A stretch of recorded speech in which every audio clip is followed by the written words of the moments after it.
एक शख्स गुजरे, ये उलमा किराम जानते होंगे, बहुत जबरदस्त, यूं कहो कि डाकू कहो, गैंगस्टर के सरदार कहो, या ये कहो कि आखिरी दर्जे के शराबी, कबाबी, जुआरी, हरामकारी, हरामखोरी, हराम बोली, कोई गुनाह बाकी नहीं।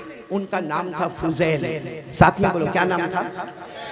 फुजैल। फुजैल, सिर्फ इतना याद रखो, क्या नाम था? फुजैल। आखिर में लाम, लाम आखिर में लाम, एल, फुजैल। मेरे प्यारो, वो उनका काम ही क्या था? काफिलों को लूटना। उनकी पूरी एक टीम है, पूरी एक लंबी चौड़ी जमात है, सबका काम है मारना, धारना, फसाद करना, डकैती, चोरी, लूट। और ये सबके सदर, सबके बॉस थे फुजैल। ये कुर्सी पर बैठा करते थे और चारों तरफ अपनी जमात को भेज देते थे, अपनी टीम को भेज देते, कहते थे हर आने वाले को कत्ल करो, हर आने वाले का माल लूट लो, हर आने वाले को डराओ धमकाओ।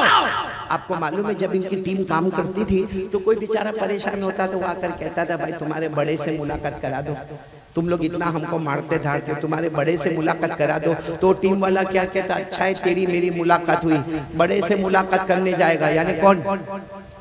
फुजैल।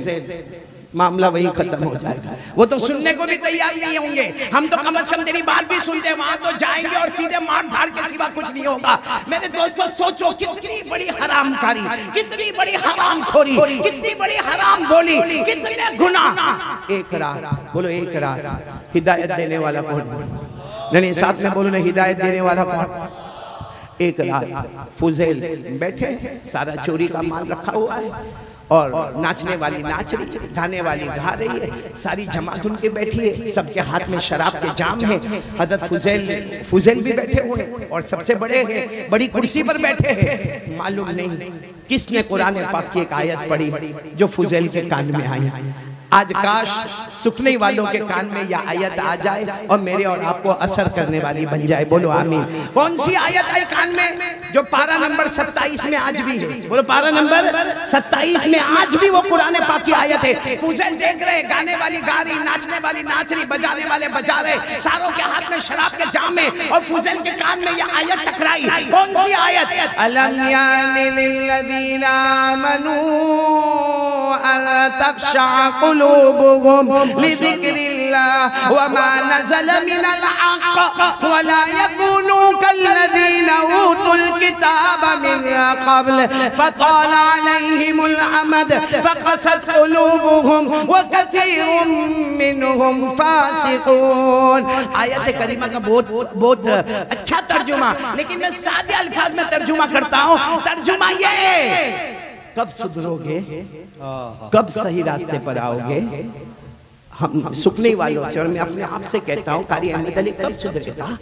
नाना बन गए ना, दादा बन गए ना, दाढ़ी के बाद सफेद हो गए ना, सर के बाद सफेद हो गए ना, पाँव में चलने की ताकत नहीं रही ना, लेकिन अभी भी आंखों का गलत इस्तेमाल, अभी भी कान का गलत इस्तेमाल, अभी भी जबान में माँ बहनों की गालियां, अभी भी लोगों के हक को दबाना, अभी भी हराम खाना, हजारों की जमीन पर कब्जा करना।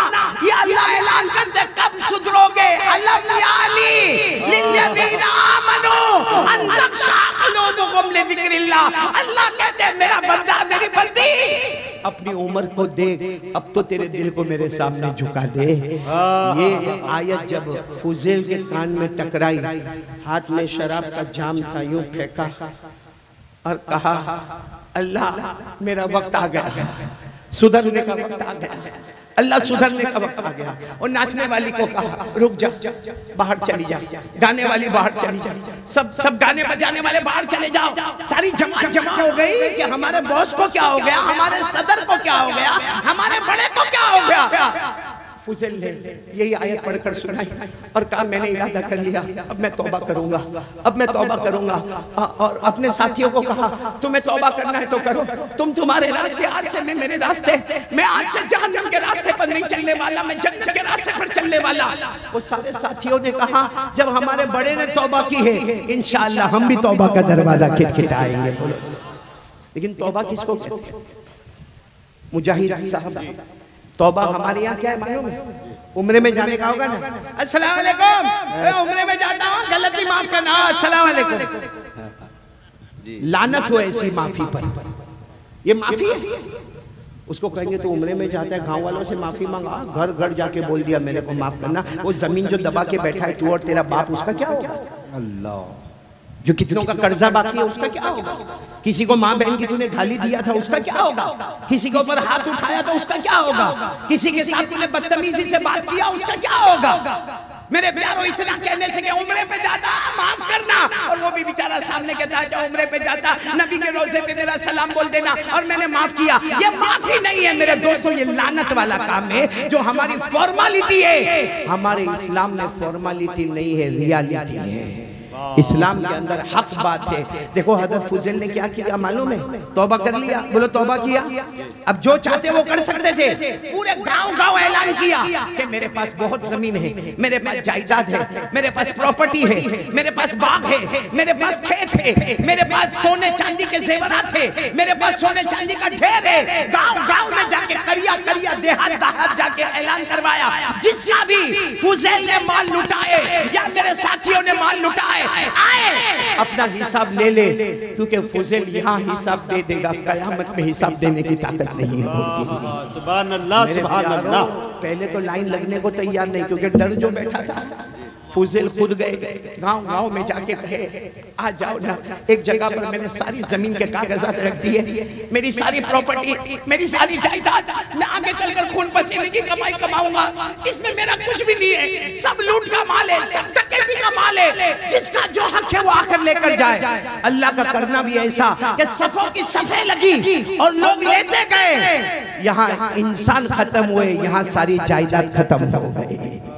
अब बात खत्म नहीं हुई, इंसान खत्म, जायदाद। आपने 2 रकात नमाज पढ़ी, साथियों को कहा 2 रकात नमाज पढ़ो, अल्लाह का एहसान है, जितना हमने सबका लिया था सबका दे दिया, अब किसी का कुछ बाकी नहीं, और हमारे पास भी कोई पैसा बाकी। अपने साथियों को कहा आज से हम मजदूरी करेंगे, हम खून पसीने की कमाई करेंगे, क्योंकि हमारे नबी सल्लल्लाहु अलैहि वसल्लम को वो बहुत मजदूर पसंद है। हमारे नबी को मजदूर बहुत पसंद है। मालूम है आपको, एक मर्तबा हमारे आका सल्लल्लाहु अलैहि वसल्लम जोहर की नमाज पढ़ने जा रहे हैं। अजमत मुस्तफ़ा का पहला पॉइंट, हमारे नबी सल्लल्लाहु अलैहि वसल्लम बोलो कौन सी नमाज पढ़ने जा रहे हैं? जोहर की नमाज पढ़। अभी वो वाक्य खत्म नहीं हुआ, फुजैल वाला याद दिलाना, ये दूसरे वाक्य पर आ रहा हूँ। हमारे नबी जोहर की नमाज पढ़ने जा रहे, सामने से एक सहाबी आए, और सहाबी को जब हमारे नबी सल्लल्लाहु अलैहि वसल्लम ने देखा, हमारे नबी ने आवाज़ बुलंद अस्सलामु अलैकुम व रहमतुल्लाहि व बरकातुहू। वो सहाबी वो जंगल में से आए थे, पूरे पसीने में, और पूरे बदन पर पसीना, और चेहरे पर पसीना, और बदन में बदबू, और वो आए और दूर से कहने लगे वालेकुम अस्सलाम व रहमतुल्लाहि व बरकातुहू। हमारे नबी ने यूं हाथ बढ़ाया, क्यों? मुलाकात, मुसाफा। और साहबी करीब आए और क्या कहा? सलाम किया ना आपने? मैंने सलाम का जवाब दे दिया। अल्लाह के रसूल मुलाकात की बात करने का, हमारे नबी ने फरमाया माँ बातों का क्या हो गया तुमको? अरे लोग मेरी मुलाकात के लिए तमन्ना करते हैं, अरे नबी के हाथ नहीं, नबी के कदम, वो मुबारक कदम थे जहाँ जिब्राइल आके चूमा करते थे। हमारे नबी के तलवे को जिब्राइल चूमा करते थे, जिनके तलवे इतने मुबारक हो गए, कसम परवरदिगारी उनका हाथ कितना मुबारक हो। हमारे नबी ने कहा आओ मुलाकात करो, दूसरी मर्तबा नहीं, अल्लाह मुलाकात नहीं। हमारे नबी ने कहा क्यों मुलाकात नहीं करें? सहाबी रोने लगे, रोकर कहने लगे अल्लाह के रसूल जंगल में से आया, पूरे बदन पर पसीना है, पूरे बदन में बदबू है, और ये मेरा हाथ है ना, लकड़ों को काट काट के खुरदुरा हो गया, मेरा हाथ ऐसा सपाट नहीं है। आपका हाथ, हजरत अनस फरमाते मेरे नबी से कोई मुलाकात करता ऐसा लगता जैसे रेशम कपड़े को उसने छू लिया है। हमारे नबी का हाथ ऐसा मुबारक हाथ है, आपका हाथ बहुत मुबारक है, आपके हाथ को जिब्राइल चूमा करते, फरिश्ते आते हैं, मेरा हाथ खुरदुरा है, मेरे बदन पर पसीना है।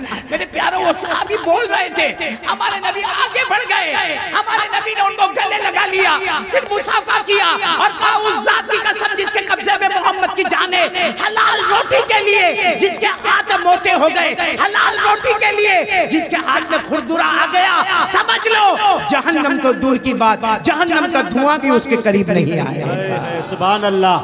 नारे तकबीर, नारे तकबीर। उलमाए कराम, अज़मत मुस्तफ़ा कॉन्फ्रेंस। सुभान अल्लाह, सुभान अल्लाह। अल्लाह कबूल फरमाए। मैं फिर वो वाक्य पर आ रहा हूं।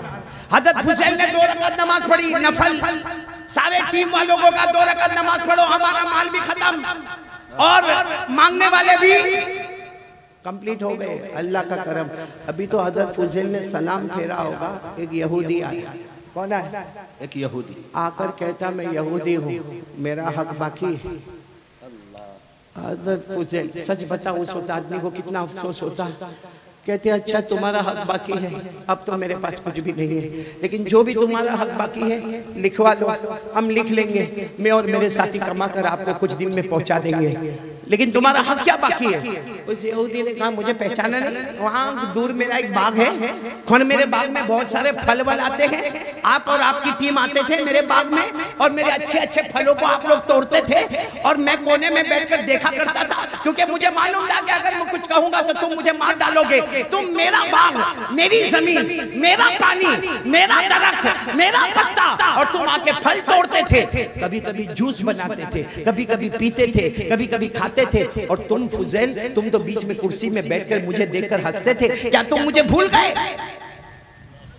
फुजैल ने कहा सब याद है, कितने फ्रूट, कितना जूस, लिख लो, हम तुम्हारा हिसाब चुका देंगे। बोलो सुभान अल्लाह। ये तौबा है। उसने क्या जवाब दिया मालूम? कहा मैं यहूदी हूँ, मुझे कुछ नहीं चाहिए, मुझे सिर्फ एक काम चाहिए। कहा क्या काम चाहिए? कहा ये पहाड़ नजर आता है, पहाड़।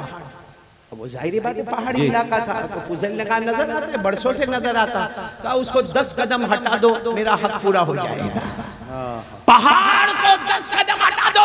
हजरत फुजैल ने कहा कैसी बातें करते हो? और सच बताओ अगर फुजैल का वो जमाना होता तो यहूदी ऐसा बोलता नहीं, और अगर बोला होता तो उसके कितने टुकड़े हो गए होते। फुजैल ने कहा ऐसी कैसी बातें करते हो? पहाड़ हटाना क्या इंसान के बस की बात नहीं है, हम नहीं हटा सकते पहाड़ को। यहूदी ने क्या जुमला कहा मालूम? मत हटाओ, मैं यहूदी हूँ, कयामत में तुम्हारे नबी को तुम्हारी शिकायत करूंगा, कयामत में तुम्हारे नबी को तुम्हारी शिकायत करूंगा कि तुम्हारे उम्मती ने मेरा हक मारा था। हजरत फुजैल जो ज़ारों कतार रोए, मालूम है क्या किया? अपने साथियों को कहा नामुमकिन है, पहाड़ नहीं हटेगा, लेकिन ले लो कुल्हाड़ी, अपने हाथ में ले लो। सारे साथियों को कहा कुल्हाड़ी लो और जाकर पहाड़ के पत्थर को तोड़ो, मैं खुद भी तोड़ता हूँ। तोड़ते जाओ, 10 कदम दूर लगाते जाओ, तोड़ते जाओ, 10 कदम दूर लगाते जाओ। आपको मालूम है मेरे प्यारों, वो साथी और हजरत फुजैल सिर्फ पानी के घूंट पीते गए। किताबों में लिखा 48 घंटे पत्थर तोड़ते गए, 10 कदम पहुंचाते गए, पत्थर तोड़ते गए, 10 कदम पहुंचाते गए। 48 घंटे के बाद फुजैल बैठे, अभी तो कुछ भी हुआ नहीं है, कहने लगे अल्लाह मैं हार गया, अल्लाह अल्लाह मेरे साथी हार गए, अल्लाह तेरे सिवा कोई नहीं, अल्लाह मैं गुनहगार, अल्लाह बेशक मैं गुनहगार, अल्लाह मैं शराबी, कबाबी, जुआरी, लेकिन अल्लाह मुझसे ये काम नहीं होता। बस इतना कहा, एक हवा चली, एक तूफान आया, एक धुआं उठा, कुछ देर के लिए धुआं उठा, उसके बाद में जब सबकी आंख खुली पहाड़ 10 कदम दूर पहुंच चुका था। बोलो सुभान अल्लाह, सुभान अल्लाह। 10 कदम दूर पहुंच चुका था। फुजैल दौड़े दौड़े गए, वो यहूदी को लेकर आए, मेरा अल्लाह बहुत प्यारा है, पहाड़ यहाँ था, 10 कदम दूर आ गया। पहले इतना साफ नहीं था, अब उससे ज्यादा साफ नजर आता है। पहले उसके पत्थर पे दाग और निशान था, अब उसके पत्थर पे नूर ही नूर नजर आता है। सुभान अल्लाह, सुभान अल्लाह। यहूदी कहता है एक काम और बाकी है। सच बताओ वो जमाना होता तो कहता कि एक काम और बाकी है। फुजैल ने कहा अब तुझे मेरे अल्लाह का वास्ता, अब तो माफ कर दे। कहा नहीं एक काम बाकी है, आपका कोई साथी नहीं आएगा, आप अकेले मेरे घर आओगे, अकेले मेरे घर आओगे। हजरत फुजैल गए, अकेले गए, सामने इतना बड़ा ठेला रखा हुआ था। कहा वो जो ठेला है उसमें सोने के डल्ले भरे हुए हैं, बड़े बड़े सोने के टुकड़े हैं, लाओ फुजैल वहां से उठाओ, यहाँ लाओ और उसकी गिरहें खोलो और गिन के बताओ कि कितने सोने के डल्ले रखे हुए हैं। और फुजैल ने कहा मुझे नहीं चाहिए, मुझे 1 रुपया भी नहीं, आप ये सोने के डल्ले मेरे को कहा तुझे नहीं देना है, मजदूरी करना है, मजदूरी। तो कहा ये तो आप भी कर सकते, कहा नहीं लेकिन तुझे करना है, जाओ। फुजैल गए, वो इतना बड़ा ठेला, इतना बड़ा ठेला रखा हुआ था, अपने कंधे पर यूं लादा, 2 दिन के भूखे थे, आए लाके ने सामने रखा, कहा उसकी गिरहें खोलो, गिरहें खोला तो चमकता चमकता सोने का टुकड़ा निकलता गया। बोलो निकलता गया, निकलता गया। हज़रत फुजैल ने कहा मैं बहुत गुनहगार हूँ, अब मुझे जाने दो, मुझे अल्लाह से माफी मांगना है। अब मैं 48 घंटे हो गए खाना नहीं खाया, मैं कुछ मजदूरी करके खाना खा लूंगा, अब मुझे जाने दो, ये सोने का डल्ला मुझे नहीं चाहिए, मैं अल्लाह के सामने तौबा कर गया। तो यहूदी के एक और काम है। फुजैल ने कहा अब क्या काम है? कहा हाथ बढ़ाओ, ईमान कबूल करना चाहता हूँ। हाथ बढ़ाओ, ईमान कबूल। हज़रत फुजैल खड़े हो गए। 2 दिन हुए तौबा करके, मैं शराबी, मैं कबाबी, मैं जुआरी, मैं हरामखोर, मैं हरामखोर, मैं हराम करने वाला, मालूम नहीं मैंने कितने कत्ल किए, मालूम नहीं मैंने कितनों का माल लूटा, तुम मेरे हाथ पर ईमान कबूल करना चाहते हो? नहीं। फुजैल ने कहा कोई मौलाना होंगे, कोई अल्लाह के वली होंगे, इस इलाके में कोई भी अल्लाह का वली होगा, कोई हाफिज, कोई कारी, कोई आलिम, कोई मुफ्ती होगा, उसे बुला ले, 10 मरतबा उसके हाथ पर ईमान कबूल कर ले। उसके हाथ पर ईमान मत कबूल कर जिसको अपने ईमान में खुद शक हो गया है। क्या जुमला कहा। यहूदी कहता ईमान तो तुम्हारे हाथ पर कबूल करो। हज़रत फुजैल ने कहा नहीं ये नहीं होगा, नहीं होगा तो कयामत में तुम्हारे नबी को फिर शिकायत करूंगा। हज़रत फुजैल ने जब सुना कि फिर नबी की शिकायत की धमकी, यूं हाथ कांपते कांपते बढ़ा दिया, ले रख ले हाथ, इस पर रख ले। उस यहूदी ने हाथ रखा, बुलंद आवाज से कहो, आवाज आई अशहदु अल्ला इलाहा इल्लल्लाह व अशहदु अन्ना मुहम्मदर रसूलुल्लाह सल्लल्लाहु अलैहि वसल्लम। वो यहूदी भी ज़ारो कतार रोए, हज़रत फुजैल भी ज़ारो कतार रोए। और हज़रत फुजैल कहे हो गया, पहाड़ हिलवा दिया, हो गया, वो बड़ा ठेला मेरे पास खुलवा दिया, ईमान कबूल हो गया, अब तो जाओ। कहता जाओगे, मैं भी तुम्हारे साथ आऊंगा। बोलो सुभान अल्लाह। मैं भी तुम्हारे साथ आऊंगा, लेकिन ये तो पूछो कि मैंने तुम्हारे हाथ पर ईमान क्यों कबूल किया? मेरे को कोई ना कोई आलिम मिल जाता। अरे हमारे गांव में, इलाके में, देहात में कोई हाफिज, कोई कारी, कोई आलिम, कोई मुफ्ती, कोई मुजव्विद मिल जाता, मैं उसके हाथ पर ईमान कबूल कर लेता। मैंने तुम्हारे हाथ पर ईमान क्यों कबूल किया? फुजैल ने कहा वही तो मेरी भी समझ में नहीं आता कि तूने मेरे हाथ पर ईमान क्यों कबूल किया। तो उस यहूदी ने कहा मैं आलिम हूँ, तौरात में लिखा हुआ है आखिरी नबी आएंगे। बोलो सल्लल्लाहु अलैहि वसल्लम। हर किताब में लिखा हुआ है आखिरी नबी आएंगे। कुरान में लिखा है कि हर किताब में लिखा है कि आखिरी नबी आएंगे। व मुबश्शिरन बिरसूल याती मिन बाद इस्मुहु अहमद। हर किताब में लिखा है आखिरी नबी आएंगे, नाम मोहम्मद और अहमद होगा। वो यहूदी कहता है मैंने तौरात में पढ़ा है आखिरी नबी आएंगे, और मैंने ये भी पढ़ा है आखिरी नबी का कोई भी उम्मती सच्ची तौबा करेगा, अल्लाह उसके हाथ से पहाड़ को भी हिला देगा। क्या बात। और उसी तौरात में लिखा है, उसी तौरात में लिखा है कि आखिरी नबी आएंगे और उनका उम्मती सच्ची तौबा करेगा, वो नामुमकिन को मुमकिन करेगा। अरे वो मिट्टी पर हाथ रखेगा, अल्लाह उस मिट्टी को सोने का टुकड़ा बना देगा। वो यहूदी ने कहा वो जो तुम ठेला लेकर आए उसमें मैंने मिट्टी रखी थी, वो जो तुम ठेला लेकर आए उसमें मिट्टी के डल्ले रखे थे, तुमने हाथ रखा खोला सोने के डल्ले बन गए। यहूदी कहता अल्लाह की कसम आखिरी नबी का इस वक्त जो सबसे प्यारा उम्मती होगा वो होगा जिसके हाथ पर मैंने ईमान कबूल किया है। सुभान अल्लाह, सुभान अल्लाह। मेरे दोस्तों ये है तौबा। वो थी जहन्नम, ये थी तौबा। अगर मैं आगे बयान न करूं तो काफी है कि आज एक इरादा करो कि हम में से किसी को जहन्नम में जाना नहीं है, जहन्नम के शोले देखना नहीं है, भड़कती हुई आगों को देखना नहीं है, वो तपाने वाली और जलाने वाली आगों को देखना। अच्छा जहन्नम से बचना चाहते हो? कौन कौन? सब लोग जहन्नम से बचना चाहते हैं? अरे हाँ बोलो ना, नहीं साथ में बोलो ना। हाँ